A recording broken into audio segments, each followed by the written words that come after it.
Assalomu alaykum Muzaffar aka. Va alaykum assalom, yaxshimisiz? Yaxshi, rahmat, Xudoga shukr. Siz hozir Londondasiz, to'g'rimi? Aha. Britaniyada qanaqa chora-tadbirlar ko'rilyapti odamlarni, xalqni va biznesni quvvatlash uchun? Demak, Britaniyadagi asosiy tadbir har oyda oylik olayotgan har bir ishchini, demak ular oylik olayotgan bo'lsa, bitta narsani aytib o'tish kerak. Angliyada 80-90% ishchilar, именно tadbirkorlar emas, ishchilar, ular hammasini soliq nomerlari bor. O'sha soliq nomerlari bo'yicha har oyda naloqlarini, demak ularni ish beruvchilari to'lab turadigan ishchilar, o'sha ishchilarning hammasiga 2,5 ming funtgacha bo'lgan maksimal tarafda 2,5 funtdan tepasini bermaydi. Masalan, kimdir 3 ming funt olsa, baribir 2,5 ming funtda to'xtaydi. O'sha 2,5 ming funtgacha oyligini 80%ni berib turiladi, ya'ni 3 oy davomida. Bu martda birinchisidan hisobga olinadi. Endi birinchi, demak, to'lovlar aprel o'rtasida bo'lgani bilan, demak 3 oy hisobga olsangiz iyulgacha davom etadi degani.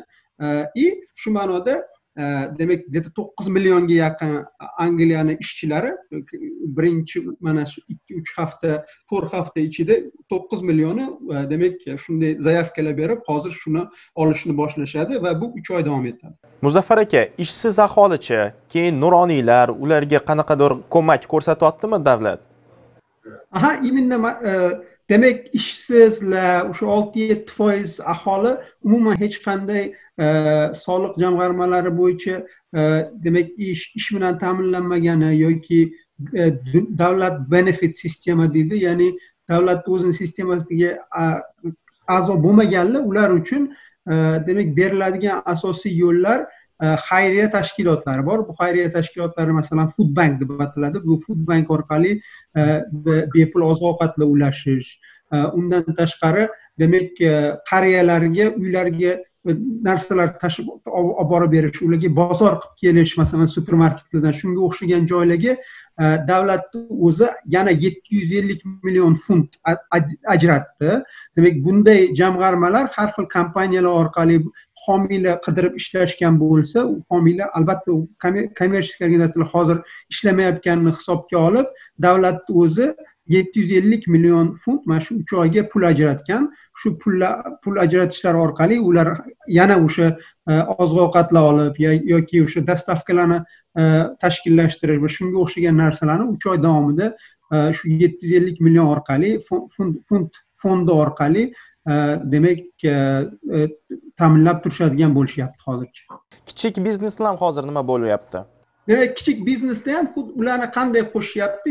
Ya'ni xususiy tadbirkorlar, ular agar bir kishi, agar ularning 4 ta 5 ta ishchisi bo'lsa, ular ham xuddi ishchilarni agar nalog to'lashgan bo'lsa, har oy haligi sxema bo'yicha kichkinami, kattami biznesni har xillariga qaramasdan ular bir xil shunaqa to'lanaveradi. Endi предприниматель, ya'ni tadbirkorning o'zini har oydagi foydasi, demak 2,5 ming funtgacha yana hisoblashadi-da, o'sha 2,5 ming funtgacha foydasi 10 ming funt olsa ham baribir 2,5 mingda to'xtaydi. 2,5 mingni 80%ni xuddi ishchilarga berganga o'xshab, demak dividend olayotgan tadbirkor xuddi shunday olib ketaveradi.